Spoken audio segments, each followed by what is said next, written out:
Pokemon Showdown Gen 5 random battles have made me yearn for the agony of an unsedated third circumcision. If you're not familiar with the random battle format, it's pretty simple.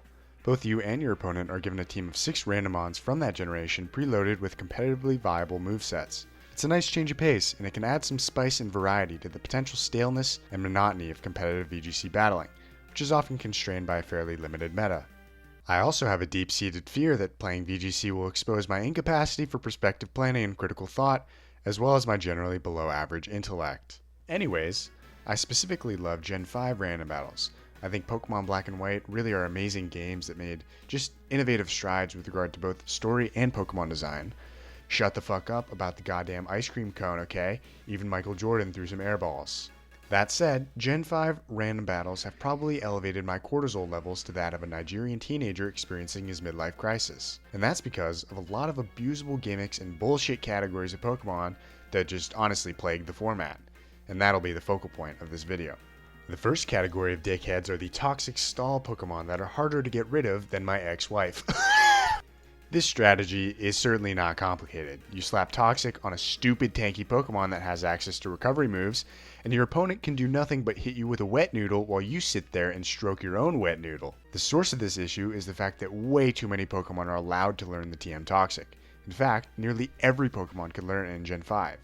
Even Game Freak recognized this problem. After Gen 5, Toxic became the first move to actually lose its status as a near universal TM. Within this category, I would be remiss to not list Lugia as first on my shit list. With a base stat total of 680 and ridiculous bulk, this thing is already a monster.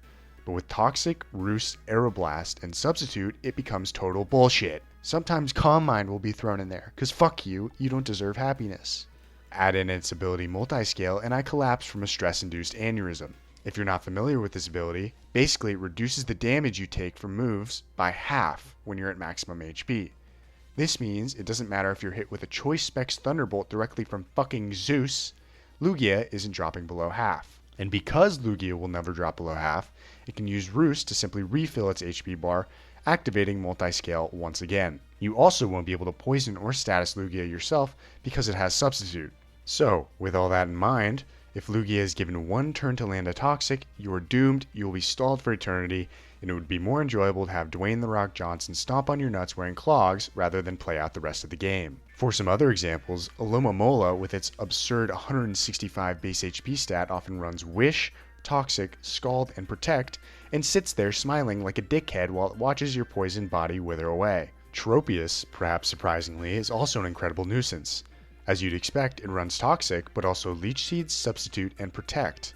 I know what you're thinking, and yes, this rat bastard doesn't even need an attacking move. But what really makes my ball sack boil is its ability, Harvest.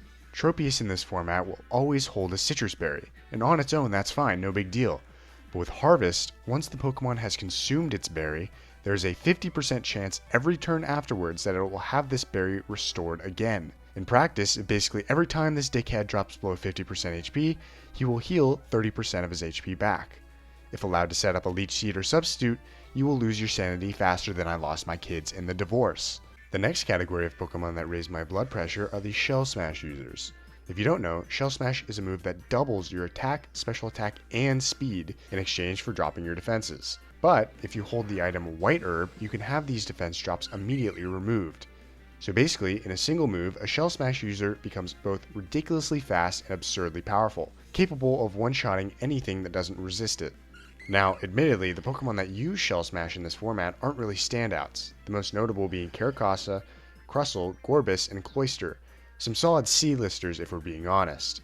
But, with such amped up stats, any of these mons will sweep your entire team unless you have something that both resists all of its moves and can one-shot it. To take Cloyster as an example, in addition to Shell Smash, it will run Hydro Pump, Icicle Spear, and Rock Blast. Now, these last two moves might seem a little doo-doo dog shit, but with Cloyster's ability Skill Link, they're guaranteed to hit 5 times. With these moves, there are few things that Cloyster can't hit with at least neutral damage, and as a consequence, there are few Pokemon that it can't one-shot.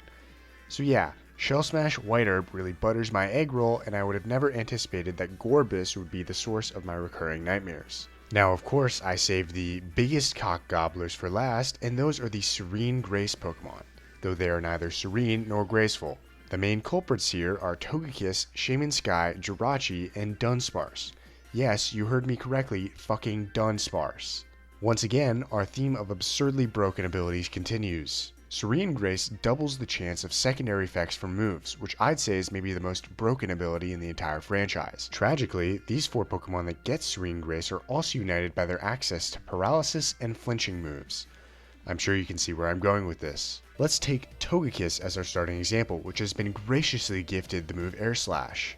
When empowered by Serene Grace, Air Slash has a 60% chance to flinch you every turn, which means that if Togekiss is faster than you, you're Dunning Rings. No matter who you are, you're ultimately going to get whittled down, flinching not only during the battle, but also afterwards from post-trauma every time this smug bastard even looks in your general direction. Now, you might be saying, well, Togekiss has generally fantastic stats, but rather middling speed, and I can't be flinched if I outspeed it. And you'd be right. But stop right there, you little dumb stupid idiot. This is where Togekiss's next move, Thunder Wave, comes in. Because it's Gen 5, this is pre-nerf Thunder Wave, meaning it has 100% accuracy instead of 90%, and it cuts speed by 3/4 instead of by half, and it can be used on electric types. So, unless you've got a rock-polished, head-smashing Rampardos, this beefy motherfucker is going to tank whatever pathetic move you throw at it, cripple you from the neck down, and then paraflinch you into oblivion. Add in its final 2 moves of Roost for recovery and Aurasphere for coverage, and suddenly jerking off with sandpaper doesn't sound too bad.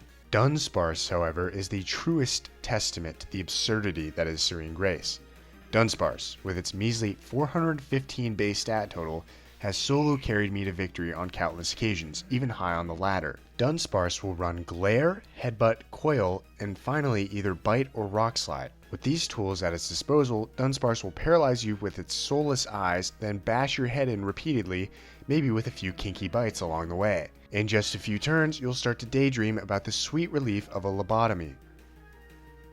Alright, I'm out of jokes. Get out of my house.